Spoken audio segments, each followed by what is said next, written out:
let's try and summarise the lessons we've actually learned on this video. From the Karpov-Anderson game, the initial game, we learned the value of improving the position.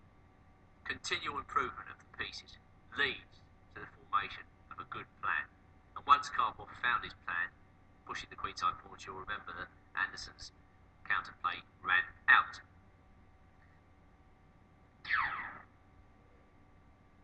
We learned how to play block positions, to look for pawn breaks, to marshal our pieces to support these pawn breaks, to activate our pieces, and eventually to take over the game. The playing of block positions is an art. Feingold showed us how to do it. We learned the value of flexible thinking from Mihai Suba. It's the potential of pieces that matter, not necessarily their positions on the board at any given stage.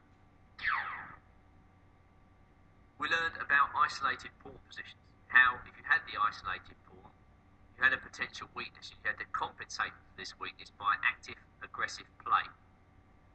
Similarly, the defender had to consolidate, marshal his forces very carefully, and in general how the isolated pawn positions tended to favour the attacker simply because it's easier to attack, psychologically at least, than to defend. We learned that in winning positions it was by far the best technique to play simply. We saw how a player came to grief by unnecessarily complicating a winning position. He could have taken a piece, instead he played a careless check. We also learned that by playing simply it was also necessary to play very carefully. If he became complacent, thought the position won itself, played slapdash moves, the win evaporated.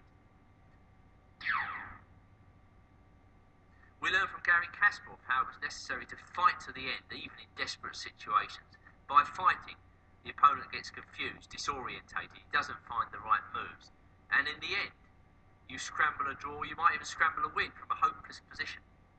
Never give up. And finally, we learned that it was important to retain a clear head when the opponent was going for desperate counterplay.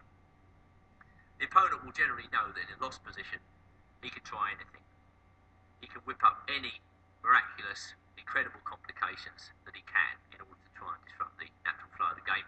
And you have to keep the clear head and see your way through to the end of the game.